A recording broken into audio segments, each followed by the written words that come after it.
Doctor ইউনূসের আমলের সাথে এই আমলের কতটুকু পরিবর্তন হলো? আমি যদি আরেকটু আগে ফিরে যাই, শেখ হাসিনার আমলের সাথে এই আমলের কতটুকু পরিবর্তন হলো?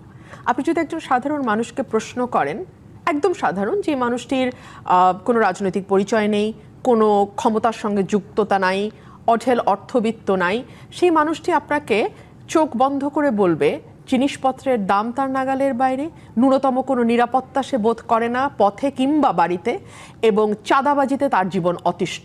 যদি তার কোনো মামা, খালা, খালু, রাজনৈতিক কোনো বড় কর্তা ব্যক্তি না হয়ে থাকেন এবং তার নিজস্ব বিশাল অগাধ সম্পদ না থাকে, তাহলে আসলে তার জন্য বাংলাদেশের মতো অনিরাপদ জায়গা খুব কমই হয়।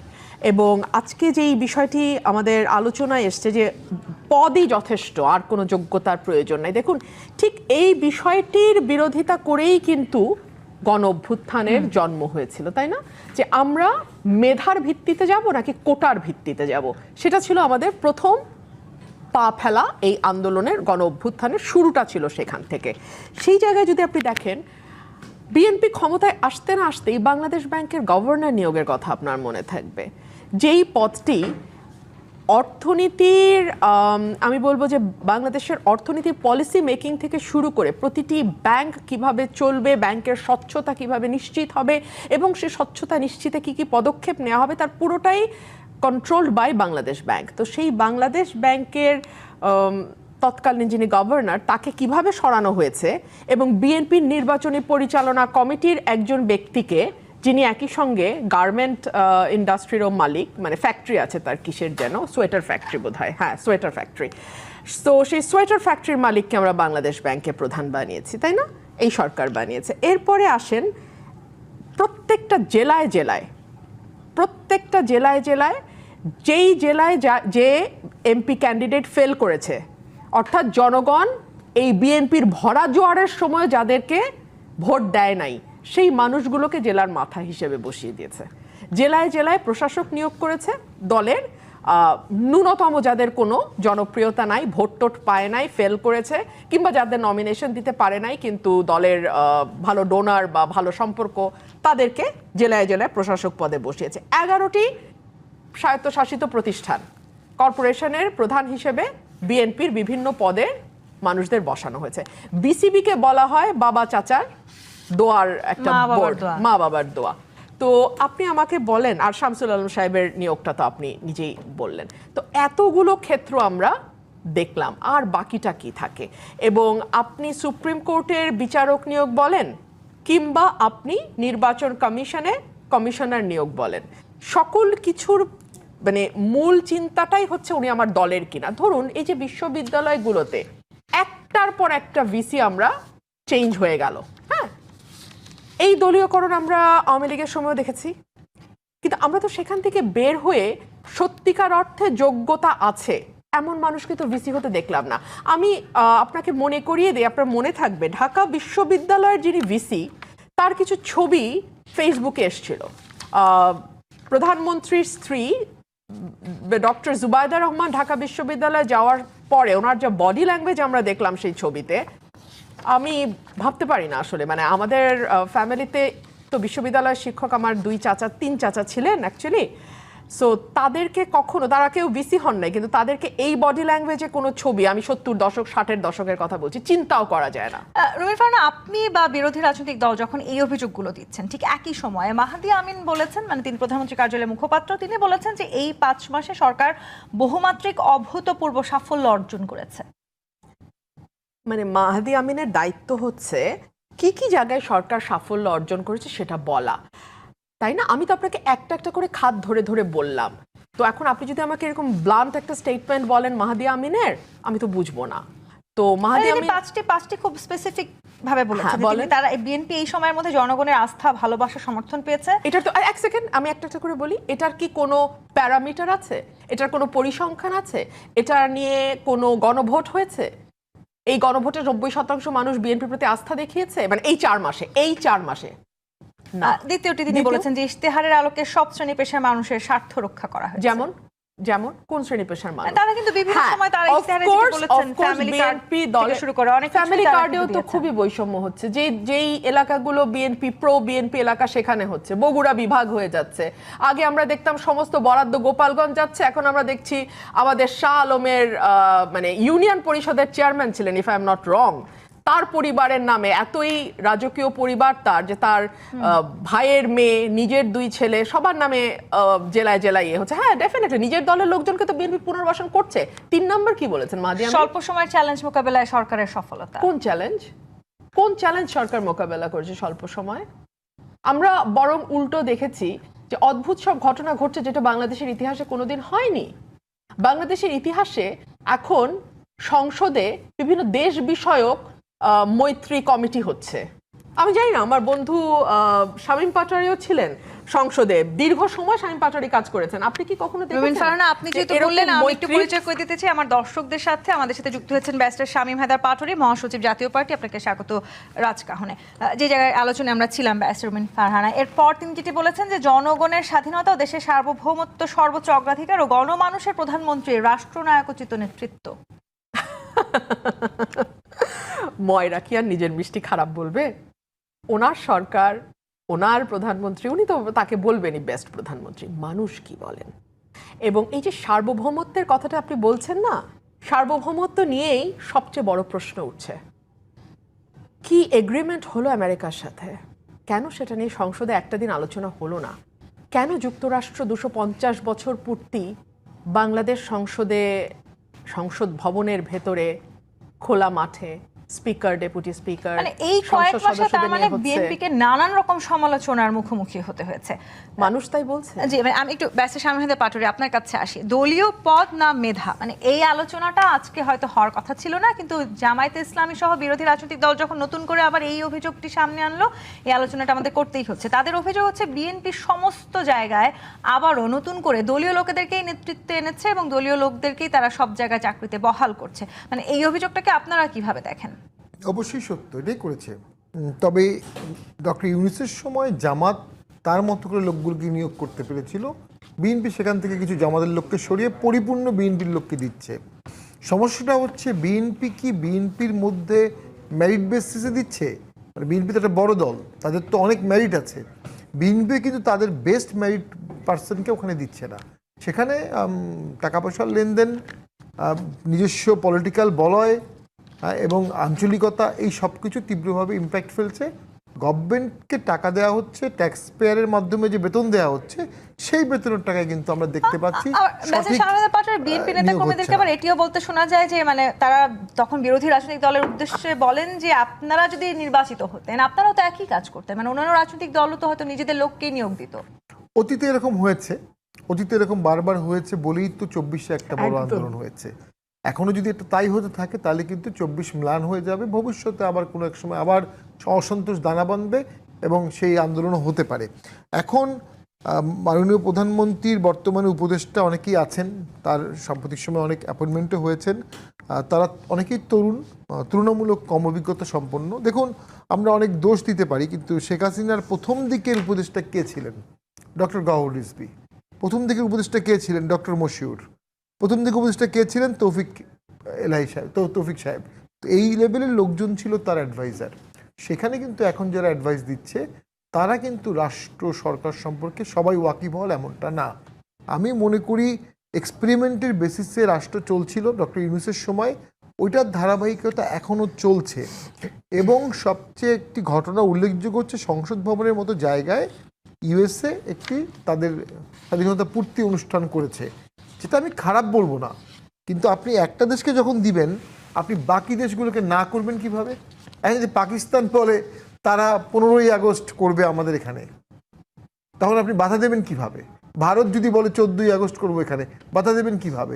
রাশিয়া যদি বলে বাধা দেবেন কিভাবে? চায়না যদি বলে, যে চাইনিজ কমিউনিস্ট পার্টি, তারা কোথাও গিয়ে এই সরকারও একটি রাষ্ট্রের দিকে ঝুঁকছে। অর্থাৎ একটি রাষ্ট্রের দিকে ঝুঁকছে আমি এমনটা বলবো না, কিন্তু এই জিনিসগুলো সতর্কতার সাথে ভারত, চায়না, রাশিয়া, আমেরিকা, তাদের সাথে হ্যান্ডেল করতে হবে অত্যন্ত সফিস্টিকেটেডলি এবং ডেলিকেটলি।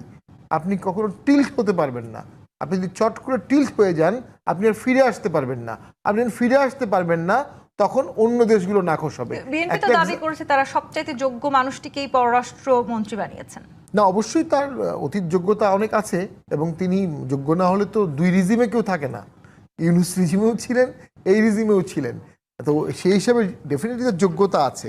তবে আমরা যেটা অনুভব করি, বাংলাদেশে একটা ঘটনা ঘটে গেছে দুঃখজনকভাবে, এক্সটার্নালাইজেশন অফ ইন্টারনাল পলিটিক্স। বাংলাদেশে ভোট কি হবে, ভোটে কে আসবে, আওয়ামী লীগ ফিরে আসবে কিনা, আওয়ামী লীগকে ব্যান করতে হবে কিনা, এ সব কিছুই মনে হয় একটা এক্সটার্নাল ফ্যাক্টরের উপর নির্ভরশীল, বা অনেকগুলো এক্সটার্নাল ফ্যাক্টরের উপর নির্ভরশীল। আমরা নিজেরা বসে 4-5টি দল নিজেরা বসে সমাধান করে কেন নিজেদের সমস্যাগুলো সমাধান করতে পারি না? আমি বর্তমান সরকারের তো এখনো সাফল্য ব্যর্থতা দেখার সময় আসেনি, তবে একটা ব্যর্থতা তো করে ফেলেছে, যে তাদের হাতের মধ্যে ছিল, তারা রিকনসিলিয়েশন করতে পারত। রিকনসিলিয়েশন সময়ের দাবি ছিল, রিকনসিলিয়েশন করবে বলেই যেদিন তারেক জিয়া বাংলাদেশে আসলেন, যারা বিএনপি করে না তারাও তার দিকে আসার মুখ চলে তাকিয়েছেন, এবং অনেকে ভোটও দিয়েছেন, এবং বিএনপি ল্যান্ডস্লাইড ভিক্টরি পেয়েছে। এরপরে কিন্তু রিকনসিলিয়েশনের দিকে বিএনপি হাঁটলো না। যেহেতু বিএনপি রিকনসিলিয়েশনের দিকে হাঁটলো না, এই যে অনেকগুলো মানুষের প্রত্যাশার জায়গাটা বিএনপি নষ্ট করে দিল। আপনার একটা বক্তব্যে আপনিও বলেছেন যে মানে আপনারা যদি সেই সময় বিএনপির সাথে না থাকতেন, বিএনপি হয়তো এই জয় পেত না। মানে এটাকে আসলে আপনি ঠিক কিভাবে মূল্যায়ন করেন? মানে জাতীয় পার্টিকে আসলে জাতীয় পার্টির সাথে না থাকলে বিএনপি জয়ী হতো না, এটাকে কি আমরা এভাবে বলিনি। দেখুন, এই 2-3 দিন আগে মহামান্য পদত্যাগ করলেন, তার প্রতি আমার কোনো ব্যক্তিগত সিম্প্যাথি, তাকে আমি চিনিও না। মহামান্য পদত্যাগ করেছেন, এটা স্বাস্থ্যগত কারণে, এটা কেউ বিশ্বাস করে না। এখানে প্রেশার ছিল, একজন সাংবাদিক বলেছে বিশেষ এজেন্সির প্রেশারে ওনাকে ডেডলাইন দিয়ে দেওয়া হয়েছিল। চুপ্পু সাহেব যদি রাষ্ট্রপতি না থাকতেন, বা সে 2 বছর আগে বা 1.5 বছর আগে পদত্যাগ করতেন, দেশে ভোট হতো না, বিএনপি ক্ষমতায় আসতে পারতো না। সেম ফর ওয়াকার সাহেব। ওয়াকার সাহেব এবং চুপ্পু সাহেব ছিলেন বলে দেশে ভোট হয়েছে, বিপ্লবী সরকার বা অ্যাডভেঞ্চারাস সরকার হয়নি, বিএনপি ক্ষমতায় আসছে। এখন জাতীয় পার্টি বাইরে গিয়ে তো এখনো পর্যন্ত করার কিছু সুযোগ নাই, মানে এখনো সুযোগ নাই। জাতীয় পার্টি ভোটে যাওয়ার কারণে জামাত এবং এনসিপি ভোট বর্জন করতে পারেনি। জামাত, এনসিপি এবং ইউনূস সরকারের একাংশের একটা ইচ্ছা ছিল দেশে ভোট হবে না, সময় মতো জামাত বা অন্য কেউ ভোট বর্জন করবে, দেশে তখন দীর্ঘমেয়াদী অনির্বাচিত সরকার থাকবে অথবা বিপ্লবী সরকার হবে। মানে যেই সময়টাতে আমরা আসলে যোগ্যতা নিয়ে আলোচনা করছি, সেই সময়টাতে বৈষম্য থাকবার কথা না। রুমিন ফারহানা, আপনি সংসদে দাঁড়িয়ে একটি বক্তব্যে আমি দেখছিলাম, আপনি বলেছেন যে সরকার দলীয় হুইপ কিংবা বিরোধী দলীয় হুইপ কেউ আসলে আপনার নাই, সেই কারণে আপনি আসলে পুরো দৃষ্টি আকর্ষণ করছিলেন স্পিকারের। এই সময়টাতে দাঁড়িয়ে আসলে সবাই তো সবার হওয়ার কথা ছিল, সেই জায়গাটিতে আমরা কেন পৌঁছাতে পারিনি? উত্তর নিব জিপেচ ইস্পাত নিবেদিত রাজকাহন থেকে বিরতি নিয়ে ফিরছি, সাথে থাকুন। জিপেচ ইস্পাত নিবেদিত রাজকাহন দেখছেন। ব্যারিস্টার রুমিন ফারহানা, আপনি সংসদে দাঁড়িয়ে বলেছেন এই মুহূর্তে সরকার দলীয় হুইপ কিংবা বিরোধী দলীয় হুইপ কেউই আসলে আপনার না, সে কারণে আপনি স্পিকারের দৃষ্টি আকর্ষণ করেছেন। মানে এই মুহূর্তটাতে তো আসলে আমরা এরকম বৈষম্যের কথা চিন্তা করি না, সবাই সবার হবে সেই প্রত্যাশা আমরা রাখতে চাই, কিন্তু এই 5 মাস বা 6 মাসেই সরকারের বিরুদ্ধে এরকম নানান অভিযোগ, নানান আলোচনা সমালোচনা, সামাজিক যোগাযোগ মাধ্যমে গেলেও আমরা এরকম নানান কিছু দেখি, বিশেষ করে নারীদেরকে কেন্দ্র করে বেশ কিছু ঘটনা ঘটছে। অতি সম্প্রতি একজন প্রাথমিক স্কুল শিক্ষিকাকে নিয়ে যে ঘটনা ঘটেছে, সেটি আমি একটু আপনার দৃষ্টি আকর্ষণ করতে চাই। সেই সাথে সংরক্ষিত নারী এমপিদের পছন্দের আসন দিতে আইন করছে সরকার, সেটিকে আপনি আসলে কিভাবে দেখেন? অনেকগুলো বিষয় আপনি নিয়ে এসেছেন। আমি সংসদে বলতে বাধ্য হয়েছিলাম যে সংসদে কিন্তু চাইলেই কথা বলা যায় না, আপনাকে আগে হুইপের কাছ থেকে সময় অ্যালোকেশন নিতে হয়। সো আমি যখন বিরোধী দলের হুইপ মানে নাহিদ ইসলামের কাছে যাই, উনি চেষ্টা করেন, বাট ইনভেরিয়েবলি উনি বলেন যে আপনার জামাতের আমিরের পারমিশন লাগবে, এবং জামাতের আমির ফর অবভিয়াস রিজনস উনি ওনার মানে ওনার দলের জন্য বরাদ্দ সময় থেকে আমাকে দেবেন না। সো আমাকে যেতে হয় তখন সরকার দলের কাছে, সরকার দলের হুইপের কাছে। আমি যেহেতু আমি সরকারি দলের একজন ক্রিটিক, তারাও অফকোর্স তারাও ভেরি কমফোর্টেবল না আমাকে সময় দিতে। সো সেই কারণেই আমি স্পিকার মহোদয়ের দৃষ্টি আকর্ষণ করছি, তাহলে আমি যাবোটা কোথায়? ধরুন জুলাই চার্টার নিয়ে আলোচনা, এই আলোচনায় যেহেতু কোনো দলই আমার নাম দিচ্ছে না, মানে সরকারি দল বিরোধী দল, সো আমার বক্তব্য শোনা যাচ্ছে না। আমার তো বক্তব্য আছে জুলাই চার্টারে। এখন যারা সংসদে বসে আছেন তাদের কজনের চেহারা আপনি মনে করতে পারেন জুলাইয়ের পথে? আমার চেহারা নিশ্চয়ই আপনাদের মনে আছে। কজন বলতে পারে যে তার বাড়ি ভাঙচুর হয়েছে, তার গাড়ি ভেঙেছে? আমার বাড়ি ভাঙচুর হয়েছে, আপনাদের চ্যানেল রাত 2টো বাজে আমার বাড়িতে গেছে, আমি ফেসবুক লাইভ করেছি। মুশকিল হচ্ছে কি, আমাদের জেলিফিশের মতন মেমোরি তো, আর বেশিরভাগ মেমোরি আমাদের সাথে ফিট ইন না করলে আমরা ভুলে যাওয়ার চেষ্টা করি। সো বিএনপির নেতারা তখন গর্তে ছিল, ডোবায় ছিল, খালে ছিল, এবং প্রথমে তো তারা হাতি ধুয়ে ফেলছিল এই আন্দোলনে আমাদের না, এটা এদের আমার নৈতিক সমর্থন দিয়েছিল একটা পর্যায়ে, হ্যাঁ। সো এই হলো তাদের স্ট্যান্ড এই আন্দোলনে, কিন্তু এখন এটা নিয়ে ক্রেডিট ক্লেমিং এর কামড়াকামড়ি হচ্ছে দুই বিএনপি কে দলের তাহলে মধ্যে। ত্যাগী নেতাদেরকে যথেষ্ট সম্মান দিতে পারে নাই? সেটা বিএনপির ত্যাগী নেতারা বলবে, আমি তো জানি না, আমারটা তো আমি বলতে পারবো, অন্যদেরটা তো আমি বলতে পারবো না।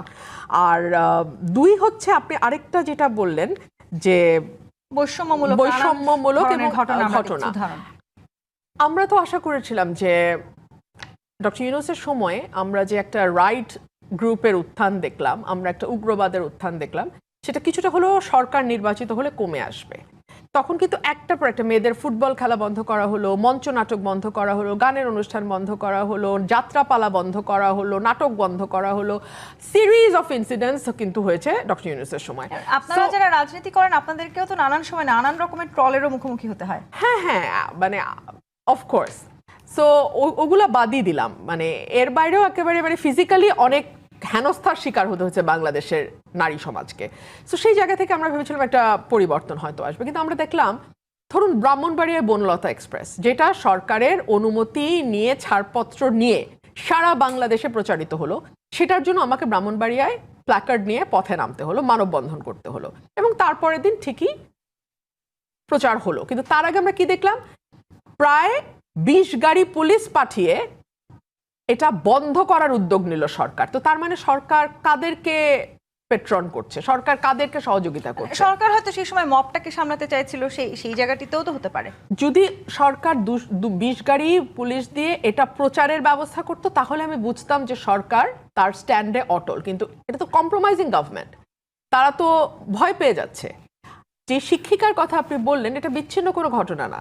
দুদিন আগেই আপনি দেখেছেন জামাতের একজন এমপি, 70 বয়স, 12 বছরের একজন কিশোরী বা মানে শিশুকে নিয়ে, 12-14 বছরের শিশুকে নিয়ে উনি ধরা পড়েছেন। সো ওনাদের আবার একটা সুবিধা আছে, ওনারা যে কোনো কিছুই মুতা বিয়ে, অমুক বিয়ে, তমুক বিয়ে বলে পার পেয়ে যান। সো যেই সমাজে আসলে এই ধরনের নোংরামি একটা স্বাভাবিক বিষয়ে পরিণত হয়, স্বাভাবিক বলছে এই কারণে যে আইন প্রণেতারা এগুলো নিয়ে ধরা পড়তেছেন। সো এটা তো আসলে তাহলে বলতে হবে যে এটা একেবারে টপ লেভেল পর্যন্ত এটার একটা নর্মালাইজেশনের ঘটনা ঘটছে। তো সেরকম একটা সমাজে রবীন্দ্রসঙ্গীত বন্ধ হবে, স্বাভাবিক আনন্দ উচ্ছ্বাস, মানে যেটা আমি আমার ব্যক্তিগত পরিসরে কাউকে ক্ষতি না করে করছি, সেটা বন্ধ হবে, আমার গান শোনা বন্ধ হবে, কারণ তখন সবই হয়ে যাবে অশালীন, আর অশালীন কাজগুলো সমাজে এস্টাবলিশ হয়ে যাবে যে এটাই স্বাভাবিক, এটাই সাধারণ। সেই জায়গাটিতে কি আসলে আমরা যাচ্ছি কিনা? ব্যারিস্টার শামীম হায়দার পাটোয়ারি, নারীদেরকে নিয়ে এই নির্বাচনটাকে ঘিরেও অনেক আলোচনা ছিল, এবং কোন রাজনৈতিক দলই আসলে নারীদেরকে যতখানি পর্যন্ত মনোনয়ন দেওয়ার কথা ছিল কেউই দেয় নাই। সংরক্ষিত নারী আসনে যারা এমপি আছেন তাদের পছন্দের আসন দিতে সরকার আইন করছে, সেটি কি আসলে সত্যিকার অর্থে নারীদেরকে ক্ষমতায়ন করবার জন্য, নাকি নিজেদের দলের নারী যারা এমপি আছেন তাদেরকে ক্ষমতায়নের লক্ষ্যে? তাদের আসন দেওয়ার ক্ষেত্রে দুটো প্রবলেম হবে। ওখানে অলরেডি রেগুলার নির্বাচনে নির্বাচিত এমপিরা আছেন, তাদের সাথে এদের ক্ষমতার অ্যাডজাস্টমেন্ট কীভাবে হবে, এটা একটা প্রবলেম। আর লোকাল গভর্নমেন্টে গিয়ে আমি যেটা দেখেছি, মহিলা ভাইস চেয়ারম্যান এটা উপজেলা পরিষদে থাকে, আর প্রতিটি ইউনিয়নে 3 জন করে মহিলা ওয়ার্ড সভাপতি থাকেন, 3 জন করে থাকেন, প্রতি 3টি ওয়ার্ড মিলে 1 জন করে। তাদেরকে কোনো বরাদ্দ দেওয়া হয় না, যে উপজেলা চেয়ারম্যান তার কাছেই বরাদ্দ যায়, তিনি সেখান থেকে দয়া করে যদি মহিলা ভাইস চেয়ারম্যান কিছু বরাদ্দ দেবেন। তো যেটি মূলত দরকার আমি মনে করি এই মুহূর্তে এমপাওয়ারমেন্টের যে বরাদ্দ, আপনি সরাসরি লোকাল গভর্নমেন্টের নারী নির্বাচিত সদস্য যারা আছেন তাদেরকে মোটা বরাদ্দ দেন, তারা এমপাওয়ারমেন্ট করে ফেলবে। এখন আমি আরেকটা বিষয়ে খুব শঙ্কিত, গত পরশুদিন আইসিটি ট্রাইব্যুনালে নাগরিক সংলাপ ফোরাম নামে একটি নতুন সংস্থা, কিছুদিন পর এই ধরনের সংস্থাগুলো উদ্ভব ঘটে এক একটা নামে, তারা অসংখ্য অভিনেত্রী, নায়ক নায়িকা, তাদের নামে সাংবাদিকও আছে, তাদের নামে একটা অভিযোগ দিয়েছে। এদের মধ্যে 2-4 জন ছিল যারা সেই সময় আন্দোলনে বিটিভি ভবনে ভিজিট করেছিলেন, বাকিরা ওই সময় কোনো ভূমিকা পালন করেনি, বাকিরা বর্তমানে কথা বলছেন। অর্থাৎ বর্তমানে যারা কথা বলছেন ভোকাল, বাক স্বাধীনতার পক্ষে, কালচারাল রেভলিউশনের পক্ষে, তাদের মুখ বন্ধ করার জন্য আইসিটি ট্রাইব্যুনালে অভিযোগ করা হলো। এখন তো আপনি কথা বলতে পারছেন, ব্যারিস্টার শামীম হায়দার পাটোয়ারি, ব্যারিস্টার রুমিন ফারহানা সংসদে দাঁড়িয়েও তো সমালোচনা করতে পারছেন। আমি মনে করি রুমিন ফারহানা একজন অসাধারণ জুলাই যোদ্ধা, কারণ আমি তাকে তখন দেখেছিলাম, তিনি শহীদ মিনারে গেছেন, আন্দোলন করেছেন, মিছিল করেছেন ভয়াবহভাবে, এবং সেই অনুপাতে তাকে জুলাই পরবর্তী সময়ে জুলাই প্ল্যাটফর্ম তাকে কতটা ওন করেছে আই ডাউট, তাকে আরও বেশি ওন করা উচিত ছিল। এবং উনি স্বীকার করবে কিনা আমি জানি না, আমি মনে করি উনি আগেও পার্লামেন্টে ছিলেন, এখনো আছেন। আগের থেকে ওনার পার্লামেন্টে কথা বলার পথ সংকুচিত হয়েছে, অনেক বেশি সংকুচিত হয়েছে। অনেক বেশি সংকুচিত হয়েছে, এবং সেখানে আমি মনে করি হয়তো জামাতও তাকে স্পেস দিচ্ছে না, যেহেতু উনি অপোজিশনে আছেন। তো সেটি ওনার মতো পলিটিক্যালি সমৃদ্ধ এবং কনস্টিটিউশনালি আপনার সমৃদ্ধ। এই কথা সূত্র ধরে আমি একটু ব্যাসরুমিন ফারহানার কাছে ছোট করে একটু আসতে চাই। ব্যাসরুমিন ফারহানা, আপনি তো আসলে জনপ্রতিনিধি নির্বাচিত হয়েছেন নিজের যোগ্যতায়, যেটি বলছিলেন ব্যাসের শামীম হায়দার পাটোয়ারি। আপনি এখন হয়তো আপনার পার্লামেন্টে দাঁড়িয়ে কথা বলাটা আরো সংকুচিত হয়েছে। অন্য কোনো রাজনৈতিক দল আসলে আপনাকে কাছে টানার চেষ্টা করেছে কিনা? যদি আপনি সেই রাজনৈতিক দলের সাথে যুক্ত হতেন, আপনার কথা বলার জায়গাটি আরো বাড়ত বলে মনে করেন কিনা? মনে করি এবং শুধুমাত্র আমি আরেকটা ইন্টারভিউতে বলেছিলাম যে কেবলমাত্র সময় একটু বেশি পাবো বা শুধুমাত্র কথা একটু বেশি বলবো, কিংবা আমার পলিটিক্সটা আর একটু ইজি হবে, লোকালিও একটু ইজি হবে, কারণ সংগঠনের সঙ্গে থাকলে তো ইজি হয় লোকাল পলিটিক্স। সেই জন্য তো আসলে আমি কোনো দলে যাব না। আমার চিন্তার সঙ্গে, আমার আদর্শের সঙ্গে, আমার কাজের সঙ্গে, আমার পরিকল্পনার সঙ্গে তো সেই দলের এই বিষয়গুলোতে মিলতে হবে। হ্যাঁ, সো সেইটা যদি না মেলে সেই জায়গায় তো আর যাওয়ার প্রশ্ন ওঠে না। আর সেই সূত্র ধরে একটা কথা আমি বলি, আসলে 15 বছর যে লড়াইটা আমরা করেছি, আমি করেছি, অসংখ্য মানুষ করেছে বিভিন্ন জায়গা থেকে, এই লড়াইটা আসলে একটা বেটার বাংলাদেশের জন্য। কিন্তু জুলাই পরবর্তী সময় আমরা দেখলাম মুখ পরিবর্তন হয়ে গেছে, কিন্তু অবস্থার কোনো পরিবর্তন হয় নাই। রাদার, আমি আজকে আপনাকে একটা ঘটনা বলি। আজকে আমি কোর্টে, আমার রুমে একজন ভদ্রমহিলা এসছেন, অত্যন্ত সম্ভ্রান্ত মহিলা, ওনার স্বামী কলেজ শিক্ষক ছিলেন, ঢাকা 18-তে ওনার বাড়ি। উনি চাঁদা চাচ্ছে লোকাল বিএনপি, ওখানে 60 লক্ষ টাকা ওনার জায়গাটা নিয়ে নিতে চাচ্ছে, 1.5 কোটি টাকার জায়গা। ওনাকে ইট তুলতে দিচ্ছে না, উনি প্লাস্টিক দিয়ে মুড়িয়ে ওই জায়গাটাতে উনি বসবাস করছেন। ওনার কোনো বাথরুম নাই, উনি পাশের বাড়িতে ওয়াশরুম ইউজ করেন, গোসল করেন পাশের বাড়িতে। এইভাবে ঘরে ঘরে চাঁদাবাজি, ঘরে ঘরে লুটতরাজ, ঘরে ঘরে মানুষের জীবনকে নরক করে দেয়া, এইটা অন্তত নিকট অতীতে হয় নাই বাংলাদেশে। কিংবা সংবিধান সংস্কার বা সংস্কারের কথা বলেন, একই সময় এনসিপি নেত্রীকে আমরা আপনার বিরুদ্ধে এই অভিযোগও করতে দেখলাম যে রুমিন ফারহানার মতো এমপি যখন সংবিধান সংস্কারের শপথ নেন না, তখন তো মনে প্রশ্ন জাগে। আচ্ছা, আমি একজন এনসিপি নেত্রীর জবাব গণমাধ্যমে এসে দেবো কেন? আমি তো ওনার জবাব ওনার পাশে বসে দিয়েছি, এবং এই জবাব আমি 1000বার মিডিয়াকে বলেছি। আমি যেই সংবিধান রক্ষার শপথ প্রথমবার নিলাম, ওই দিন আধা ঘন্টার ব্যবধানে আমি সেই শপথ ভঙ্গ করে আরেকটা শপথ নেই কি করে? আমি ওই সংবিধানটাকে সংশোধন করতে পারি, কিন্তু ওই সংবিধান ফেলে দিয়ে নতুন সংবিধান লিখবার জন্য তো আমি শপথ নিতে পারি না। এটা আমার ইন্টারপ্রিটেশন। এই ইন্টারপ্রিটেশনের সাথে আপনি একমত না হলে আপনি শপথ নেবেন, কেউ তো আপনাকে বেঁধে রাখছে না, কিন্তু আপনি আমাকে ধাক্কা দিয়ে শপথে পাঠাচ্ছেন কেন? এটা তো আমার স্বাধীনতা রে ভাই। সংশোধনের জায়গাটিতে আমরা আলোচনা করছি ব্যারিস্টার শামীম হায়দার পাটোয়ারি। গণভোটে জুলাই জাতীয় সনদ অনুমোদিত হলেও